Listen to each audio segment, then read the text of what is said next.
how's everybody doing in Dream Evil? Because of course, big news, big important news, the recent release of the new album. How's everybody feeling about that? I think everybody's feeling happy and positive. We spent a pretty amount of time and work into this album because we felt like six was not the best one we have done, so let's step it up. And so right now, more or less everybody's out on vacation, but everybody's pumped for this. Yes. Everybody's having a little time to relax now that the major work's done. It's out now. Of course, work continues, but it is out now and people can listen to it. Very early days. It's only been a few days. But so far, have you paid much attention to the reaction to it? And what are you finding? Are you quite happy what people are saying? The only thing I got so far is positive reactions. Yeah. And I actually talked to a reporter and he was so happy he was on his way to cry. So that's really good news.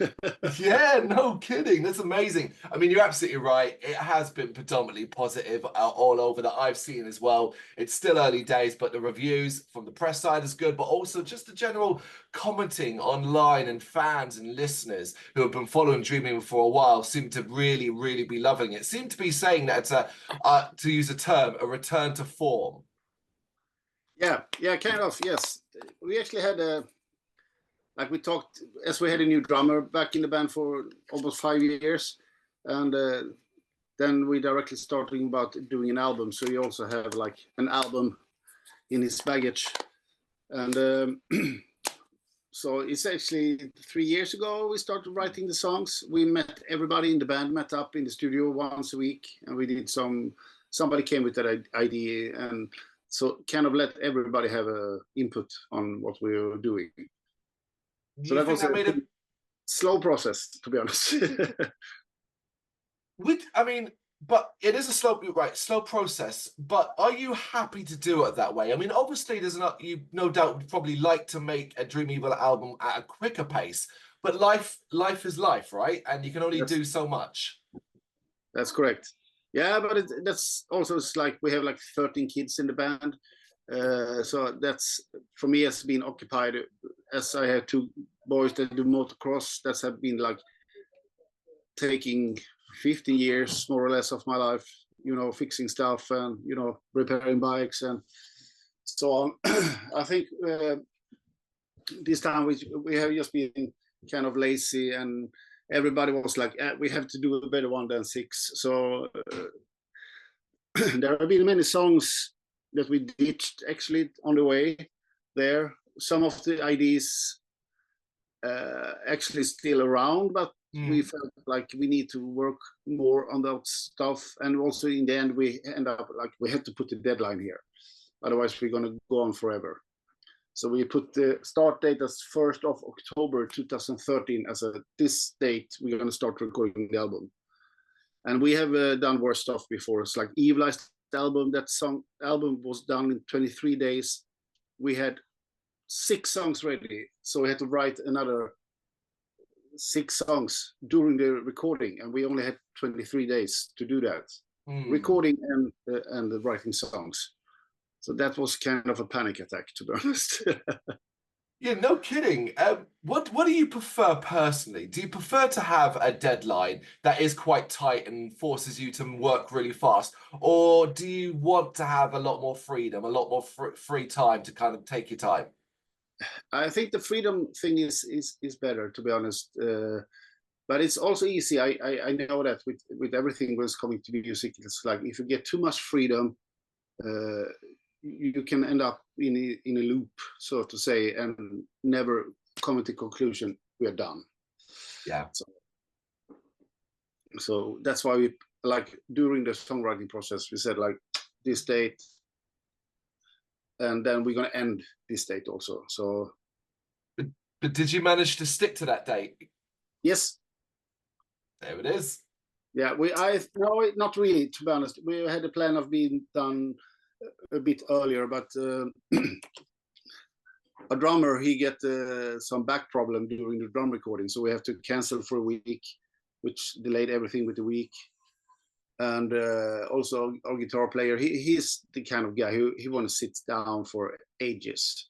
So I was like, no, it's not gonna happen. This is the date when we're gonna be done. And he was like, oh, he get a panic, but you have to be done. That's also the reason why we have some guest solos, because he was like, oh, I have more or less no time left, and it's pushing out, like, we have recorded 14 songs, so there will be released sooner or later.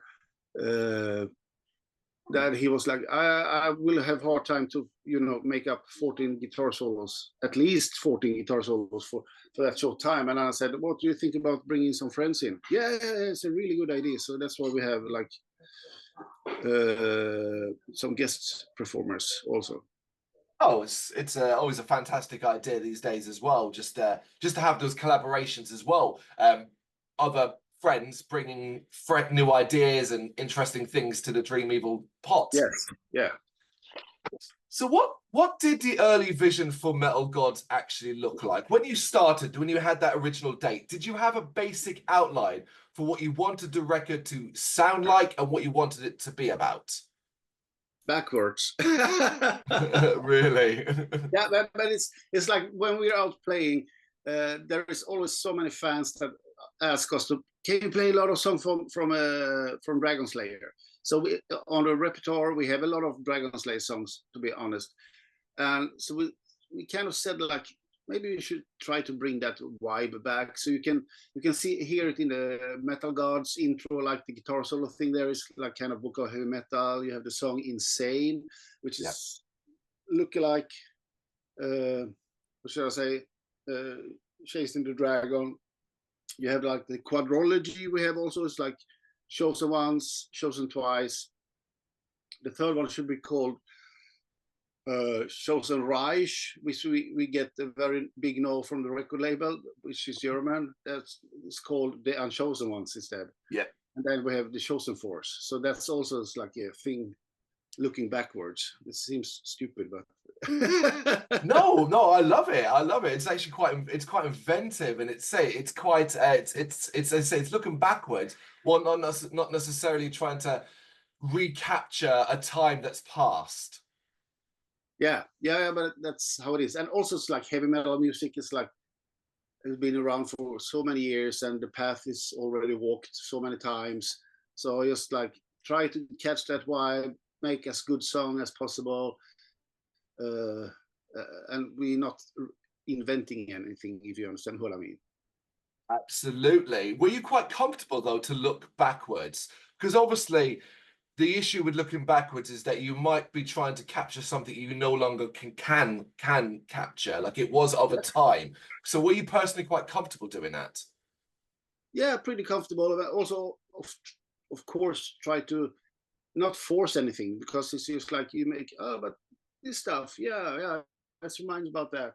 Yeah. So don't, it's like what you have Queen's right there. What's the Criminal?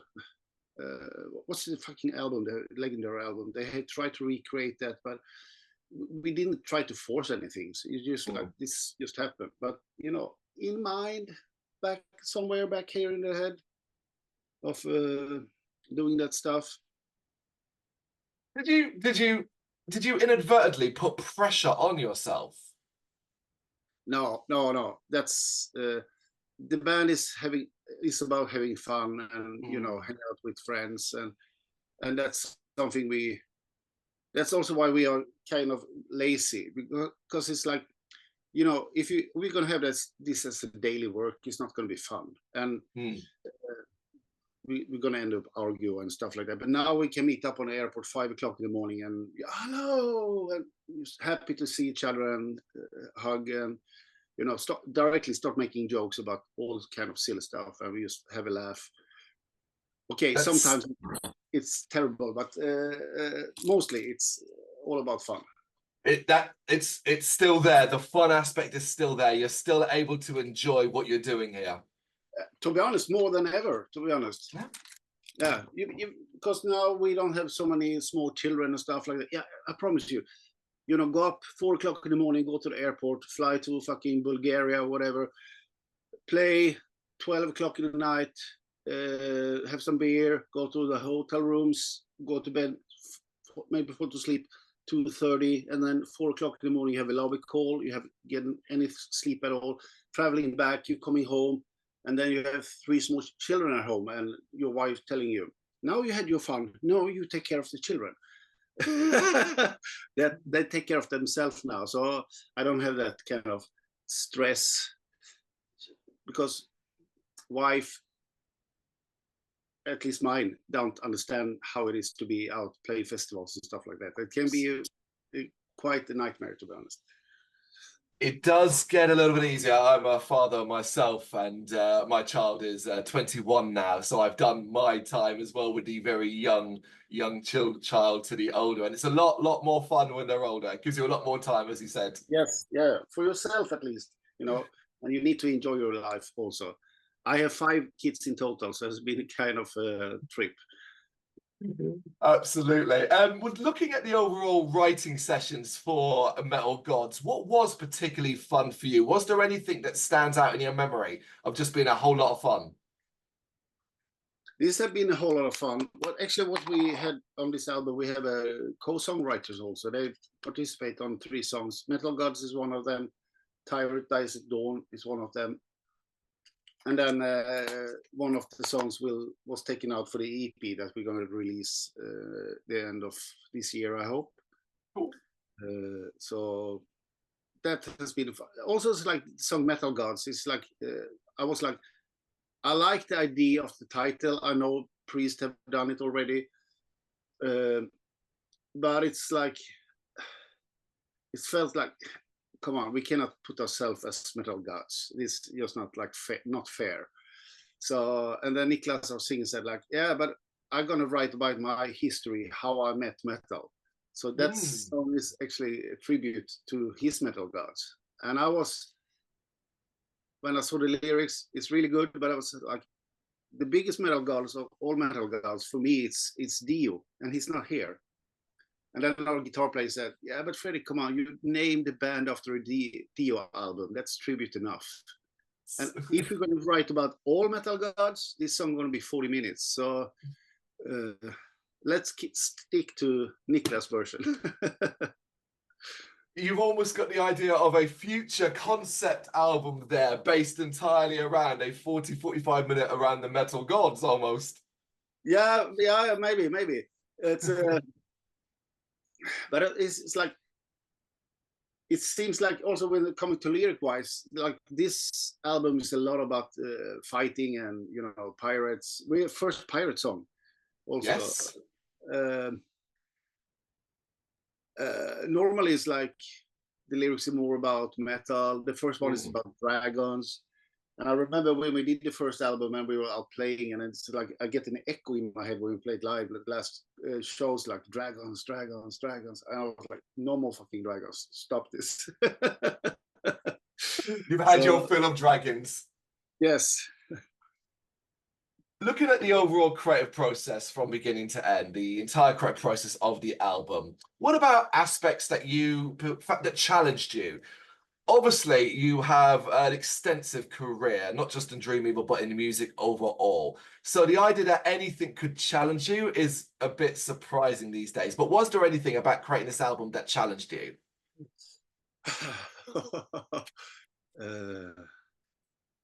Yeah, maybe that our guitar player was drunk all the time. He's quitting now.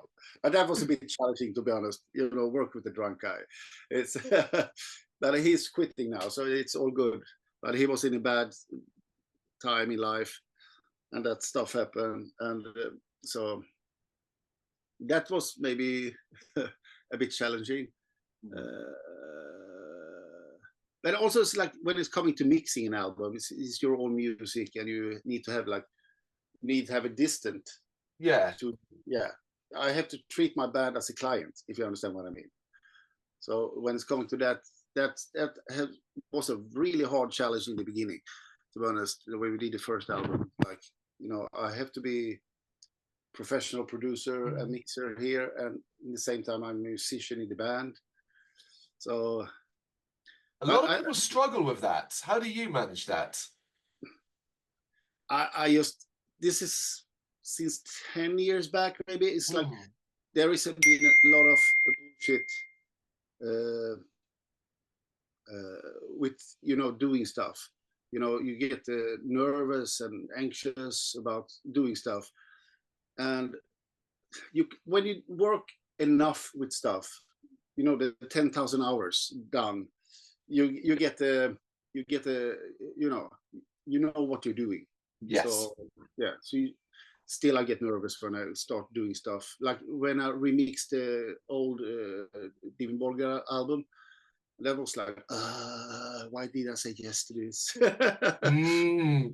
And then more that I was working on it, I was like, yeah, this is cool stuff. Yeah, I remember we did this, and this is, so I just took the painting and repainted it, if you understand what I mean. I took like, it's like, these keyboards was just like background stuff, and I brought them forward and doing stuff like that. So in the end, I was happy.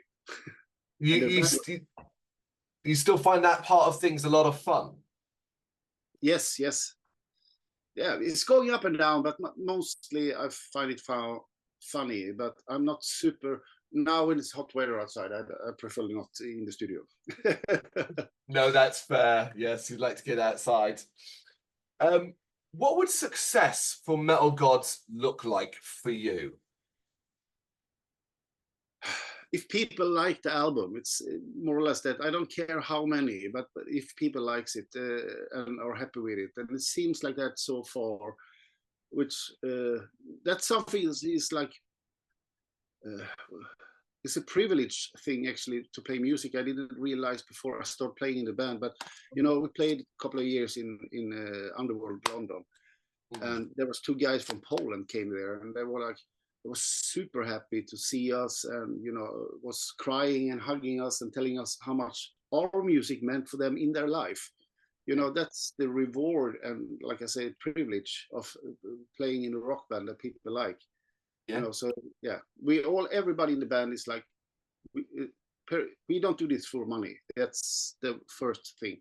So like when we get money, we always try to invest it in the band instead. Like now recently we have spent, I don't know, everything more or less we owned, but to have a light show that is programmed with the computers and stuff like that. So Yeah. So give it back to the people who listen. Obviously, yeah. I mean, any money that can help make Dream Evil grow as a live show, as a studio project, everything you can do is always going to be beneficial. But as you said, it's not the be all and end all of what you do. Ultimately, you just want people to like the music. And so far, as we said already, it appears very much to be the case. But that's kind of been a consistent thing to date. I don't know. Do you pay much attention to things like your Spotify stream numbers and online like stuff like that? Yeah, we actually do. Yeah. Now you can see, and you have like Spotify for artists, and yeah, I go in and check out how many views this video have and so on. And I realized that the latest super silly video we did have actually, I just talked to the band and said, like, seems like that's the most popular video, Fight in the Night. Yeah. And that video was the most embarrassing thing I've done in my whole life. Oh, what? Why? Why was that embarrassing? It was just like, and it was in my neighborhood also. So it was just like my neighbors saw me and what the fuck are the guys doing? They know you're in a heavy metal band, right? I don't think they know that, but They do now, if that's the case. But yeah, obviously the numbers online are, I mean, some of them are absolutely immense. You know, going back in time, you are talking about things like the Chosen Ones having over 32 million streams on Spotify, the Book of Heavy Metal having over 19 million. Dream Evil for a long time has resonated with so many different people from around the world. In your opinion, why do you think that is? Why do you think Dream Evil resonates with so many different people around the world? I think maybe it's just like, you know, Niklas have a fantastic voice. I think that's appealed to many, and we try to make our music. That was the idea with the band from the beginning. I have excellent musician playing easy music. So you get the flow. And I also think like I seen that in London, for example, or UK, when we play, people coming there, average people coming there with the girlfriends to sing along to this, what they think maybe funny lyrics or whatever. And so it's I think it's like we try to make some kind of party music, so to speak. We absolutely, when it's coming to music, we do our best. That's how we do it. But we can make fun with metal. Metal is fun, and to be honest, it's like, who can play fastest, who can play loudest. It's just like a bit of that. Don't be too ambitious. And if you want to do that, you do your thing. You're doing your thing. As you said, you make metal fun, and you're also incredibly talented. And Metal Gods is another incredible album from Dream Evil that is hopefully going to get you out and about, far and wide. Of course, touring plans for the future, depending upon how free you all are. We look forward to seeing you back on these shores in the UK, hopefully sometime next year. I presume that's roughly the plan, that you want to try and get out and play live as much as possible off this album, right? Yeah, it has been a really weird date. We played Sweden Rock Festival, which was awesome. We're going to play a smaller festival in Sweden. Then we go to Prog Power in Atlanta in the United States. And after that, the only thing we have planned actually is an Australian tour. We, as band, we've never been there. We talked about a little bit about Japan. Problem with Europe, UK, we can do. That should be just stupid not to do a UK tour. We've been over 3 years ago, I think it was. We did like a 5-day tour over there, and it went really well. So it's UK have been actually, to be honest, one of our favorite country to play.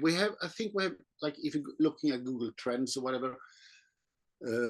We have a big interest in the United States, but that country is so big and we don't have time to do that. Yeah, you end up having to split it into, do you tour the Northwest, the Northeast, and I mean, to do the whole country could take, months. Easily. I know At the Gates did a tour back in the days with Slaughter of the Soul. They spent 12 weeks in the US. And also now these days, all with the visa stuff, you need to pay a lawyer like $5,000, and then you have to fill in a form that takes at least a day, and the website is just kicking you out all the time, so you have to log in, and then you have to go to a personal interview in Stockholm, which is 500 kilometers away from here. That's take you another 2 days. And then you're just allowed to stay there for like 2 weeks or something. Yeah. So yeah, it makes no sense, to be honest. But you do what you can do. You tour as much as you possibly can. The fact that you're going to be doing Australia for the first time, that is so cool. And it's great that even at this point in your careers, you have this opportunity.